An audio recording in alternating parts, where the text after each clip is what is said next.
I come out here most weekends and do a bit of fishing. It's a beautiful spot, this, and I like fishing.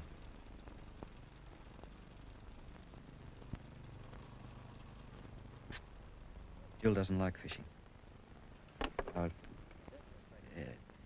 The kids are too young anyway. Beth is only 4. Kids are too noisy in the boat. Frighten the fish. You've got to have quiet when you're fishing. Well, Jill gets cranky sometimes. I suppose she gets cranky with the kids. She gets cranky with me. I get cranky with the kids. But we all have our ups and downs. Actually, I think she's very happy. You know, she's got the kids, 2 lovely kids. Got the satisfaction of being a good wife and mother. We've done the house up very nicely. Actually, I think she's very happy. She's got her friends that drop in and they've got kids. I suppose she misses her mother a bit where we're living. She'd like to see her more often. But she's got plenty to keep her busy. And she's got a sewing. She makes all the kids' clothes. Saves me a lot of money, I can tell you. Looks very pretty. Did you catch anything? Well, they let me keep the prawn. I'm playing his wife, right? Yeah, that's right. Okay. Would you like to give it a try? Oh, I think so. Okay.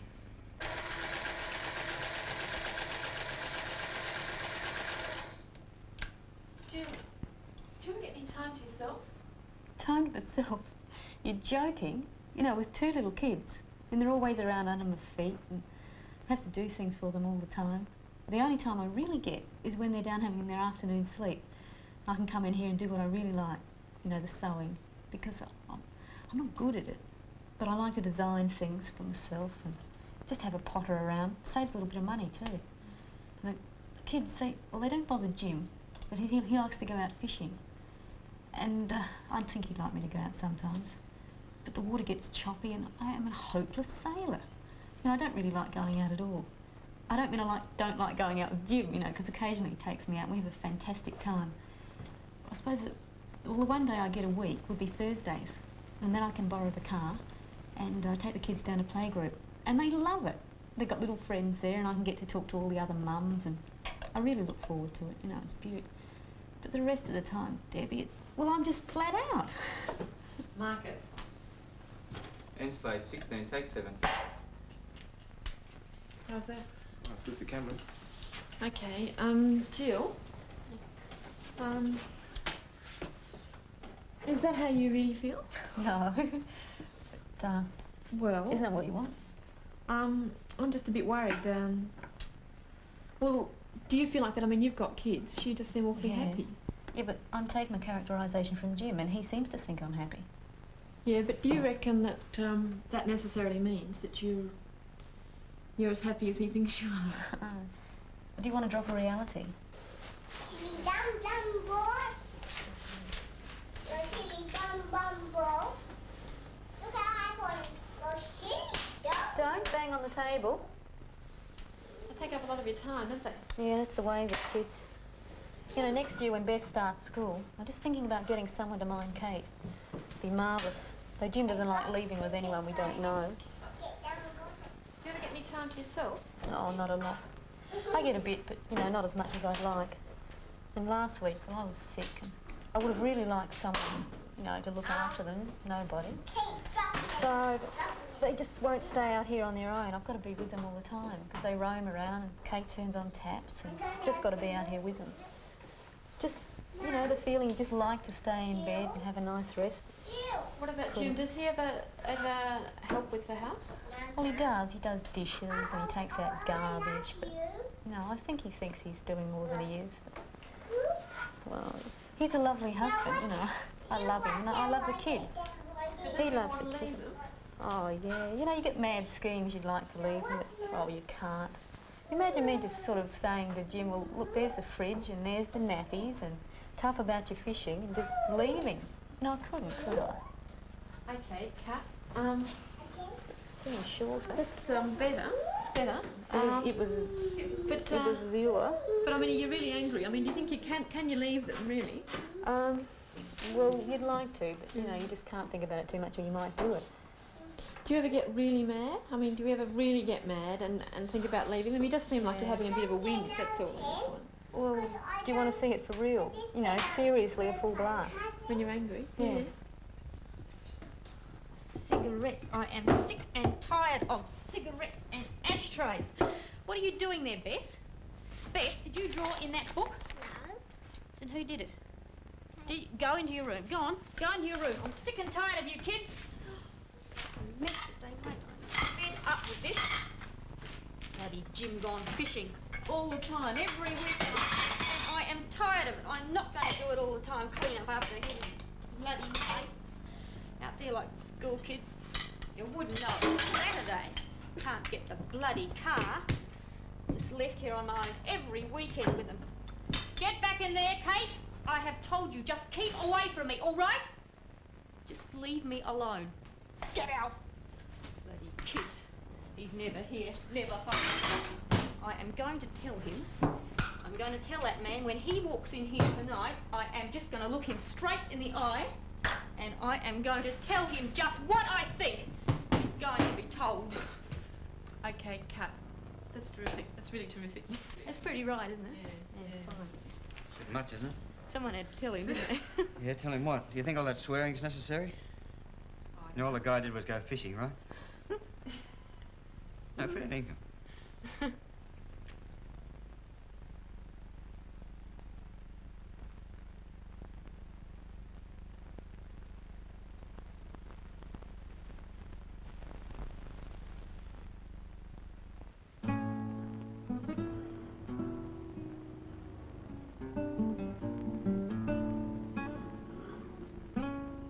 Well, when I got married, like, I had a lot of friends before I was married, you know, and I was going out a lot and I had so many girlfriends.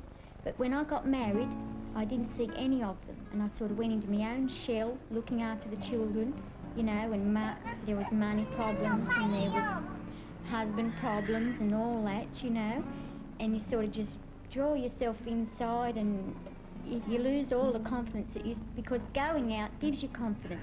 You know, and when you stop going out and stop doing things, you lose confidence. And then as your children get older and they get off to school, you make yourself be able to go out again and get that confidence back, you know, to make you feel that you're just as good as anyone else.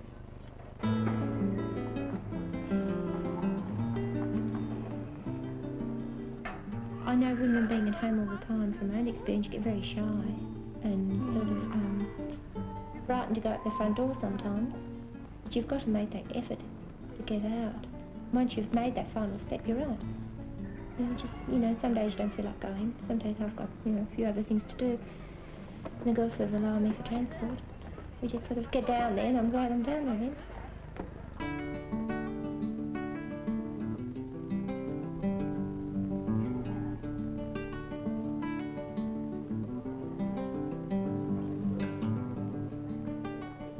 And if you don't feel like going by yourself, see if you can con another friend to go with you. I mean, you know, and I don't think you should 1 week, wherever you go, you shouldn't try it for 1 week. You should give it a month. Doesn't matter what you go to, you should give it a month because, you know, things happen differently. Whatever function you attend, it's always different every week. I think the most important part of the faith, isn't it? If you're going to sort of put too much down here, it'll take away. Just put a few dabs at the top. Yeah, not definitely. Always take it.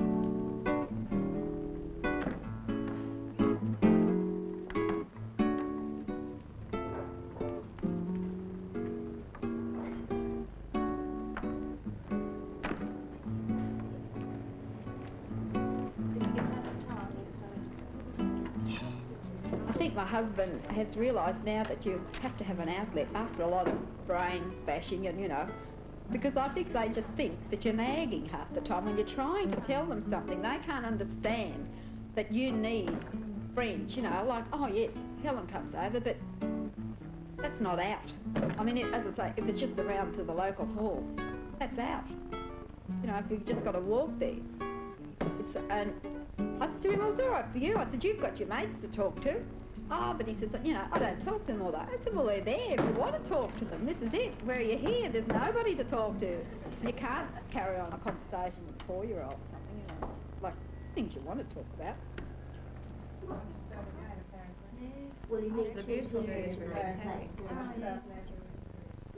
You know, and I mean, even if they don't even tell their husbands, they might say, well, look, I'm going round to the community centre today, there's something on, and he might say, oh, you know, you stupid thing, fancy going out there, and if you go, and even if you don't tell him again that you're still going, and he might all of a sudden one day say, you're still going to that thing at the community centre, and you say, yeah, of course I am, you know, and he's realised that nothing else has been interrupted. I think that's what they're frightened of, that the routine in the house is going to get interrupted, and the place won't be clean when they come in, and the tea won't be ready, and all this sort of business, you know.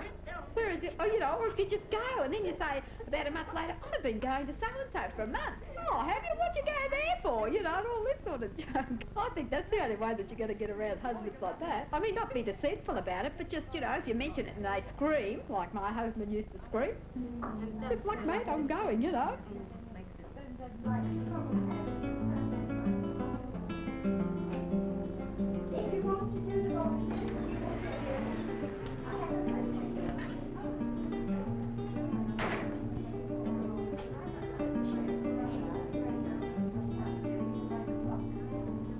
I think the idea germinated from 3 girls talking over morning coffee. What about a co-op to help us all? Maybe we could get things a bit cheaper. Might also help the other women in the area, as most of them are at home with young children. Even if it only provided a meeting place once a month, at least it would be an interest. And from that small idea, it snowballed.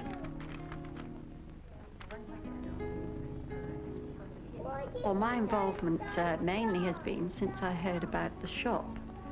I was doing a craft course, and one of the girls I was talking to, she said she would like to make a bit of money out of some of the crafts she'd made. And I said, well, I was filling my house with it, and I would, you know, like to do the same. Well, I'm out of the area, so I don't get these local papers. And so she told me about this shop. I came out here and saw one of the directors was on that day that I came along, and suggested I became a member and brought my things into the shop. This I've done, and I find it's been a great outlet.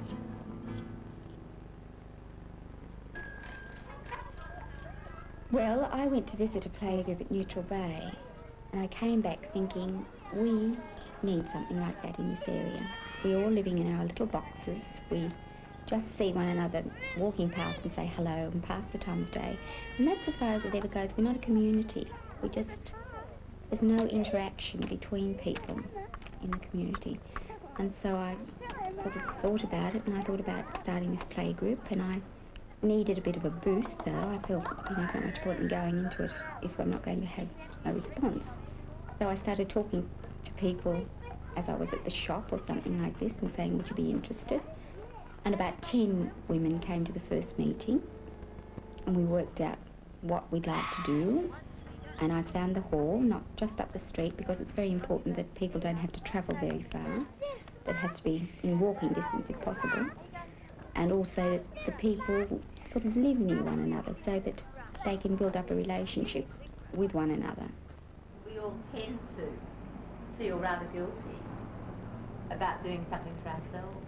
I think a lot of us do. Or if we don't feel guilty ourselves, other people make us feel guilty. You wouldn't go to work with a little baby. Think of the baby. He might say his first word while he's in the crèche.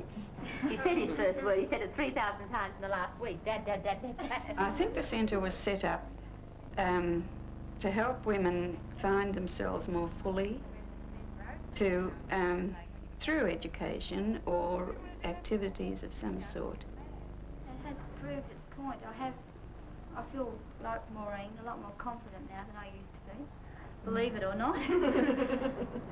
And, you know, I found there's a lot more to life than just the cows and the sheep and whatever you have on your farm or whatever you're doing. So it makes a difference just outside the class. Yeah, I mean, it isn't just the 2.5 hours you spend at the centre. That's right. I feel like I'm growing within myself and without, you know, in other ways. Yeah. I'm becoming a person. Yeah, fine. Long last. Move into groups and discuss those some of the things involved there, or the whole question of becoming a person in terms of art. Going back after 40 years of having no study, I had no qualifications at all. And going back to study after that length of time, yes, it is hard. But because the teaching at the centre was so good and there was so much encouragement, I didn't find it hard. Peter said to me, I don't want to go to art classes today. I said, well, that's too bad, because you go to kindergarten on Wednesday and playgroup on Tuesday. This is my day. I'm going to art classes. And since we talked about it like that, that's it. That's Mummy's day when she goes to art classes. And I think they respect you for the fact that, you know, you want to do something for yourself.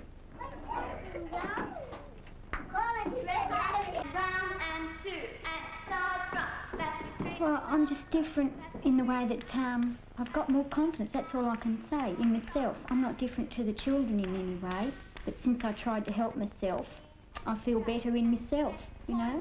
Not so much, it hasn't affected the kids or anything like that. It's just, it's helped myself. Use the phone. Start to find out what's available. Ask for literature to be sent to you.